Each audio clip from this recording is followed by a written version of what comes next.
Welcome everyone to Gamer Meld. Today, both AMD and Nvidia had their CES keynote events, and while AMD's was honestly quite a bit boring, Nvidia at least came in, delivered a good bit of stuff, announced quite a bit of new GPUs, which I will be going over, and actually just really got to the point. It was supposed to be an hour-long event, but it ended up only being 30 minutes. Either way, let's get to it. But first, if you're looking at getting parts for your next PC, check out kit.co/gamermeld, where I go over hardware suggestions based on component type. I also give a short description for why you may or may not want a certain part. Not only that, but when you follow the links, you're helping the channel out. And this is fairly early, so I'll be adding a ton more in the near future, as well as keeping it updated as new hardware comes out. So visit kit.co/gamermeld today.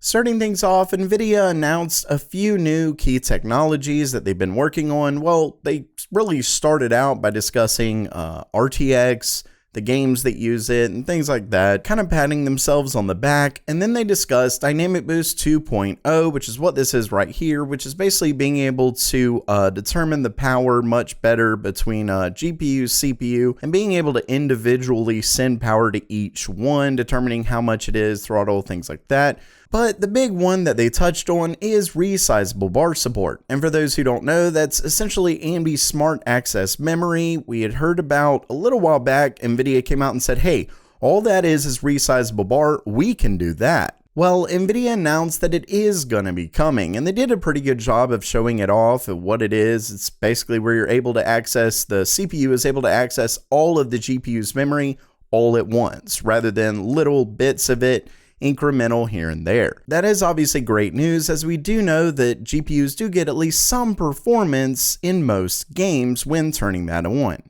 Next up, well, Nvidia actually announced a desktop GPU, which I'll actually be getting to in the end, but I will have a link to the description for when that's released, so definitely check that out. It is an affiliate link and it does help the channel out. Before that though, Nvidia announced RTX 3000 mobile GPUs, and they do seem to be fairly impressive. As you can see right here, we have first up the 3060 laptop, but yeah, you can see that it is 1.3 times the PS5's performance, which at least to me is kind of a jab at AMD, or at least just to the consoles in general. However, 30% faster, but with that said, these do start at $999. So obviously the price is significantly more than the PS5, but you're able to get it in a mobile factor. So that is obviously a really important thing. And next up, we have the RTX 3070 laptop, which at least according to this is upwards of 50% faster than the RTX 2070, which is certainly a very decent boost. It also, they claim to get 90 FPS on Ultra and 1440p, and it doesn't show it here, but from what I remember,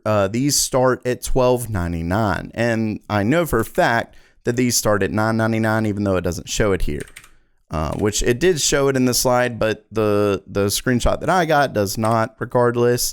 Next, we have the RTX 3080, and as you can see, the rumors were correct. It has 16 gigabytes of GDDR6 memory, which is still so wild, just because that means that the mobile variant has more memory than the desktop RTX 3080. With that said, this isn't the faster GDDR6X memory, it's regular GDDR6, but it's still more memory. And moving on along, it gets supposedly 100 plus FPS in Ultra 1440p. And I don't believe they mentioned the starting prices of the 3080, but they may have. Anyway, you can see right here their quote-unquote biggest launch ever, 70 plus gaming and studio laptop models available starting January 26th.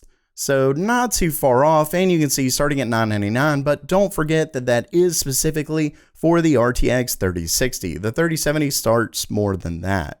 But of course, the biggest news for most gamers, at least to me, is definitely the desktop RTX 3060. And the leaks here, except for one, well, the leaks were mostly accurate, at least in that we are looking at 12 gigabytes of GDDR6, which, remember, the 3060 Ti was just released and it doesn't have that much.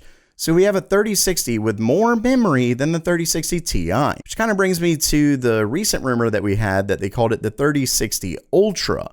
Now, that could have just been, I do know that that came from an AIB card. Maybe that's just what they're calling it. But the thing here was that the 3060 Ultra was supposed to be more powerful than the 3060 and 3060 Ti.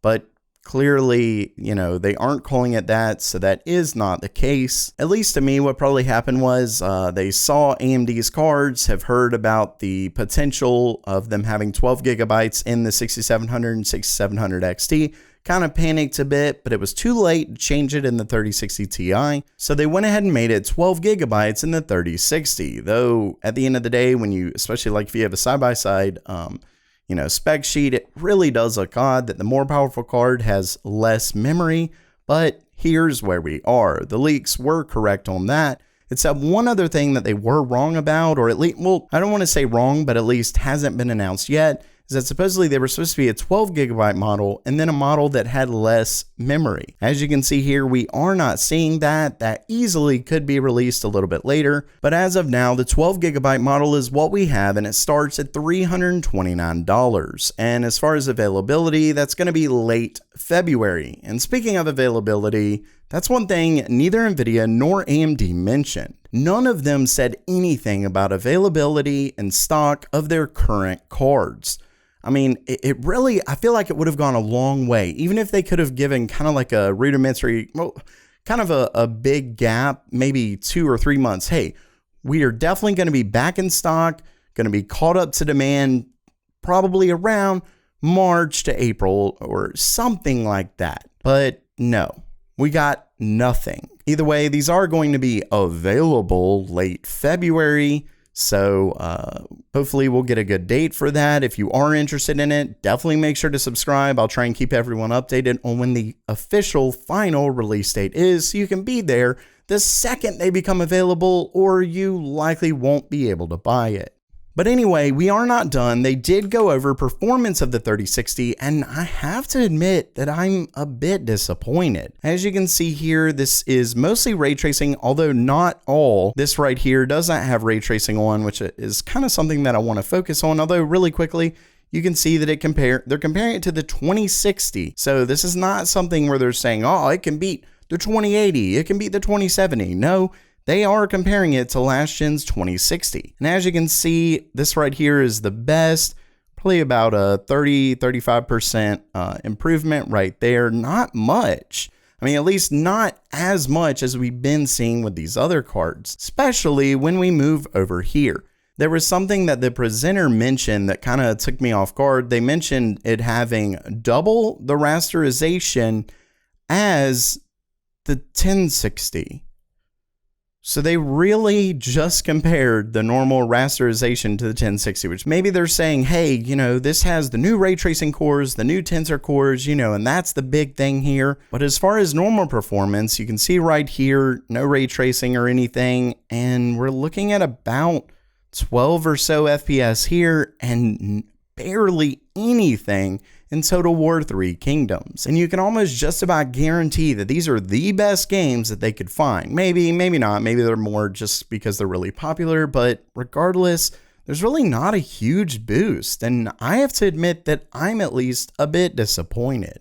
But yeah, that does conclude it. Unfortunately, we didn't hear anything about stock. We didn't hear anything about a 3080 Ti. But this is what we got. Let me know what you think down in the comments below. And if you liked the video, please subscribe. And as always, have a great day.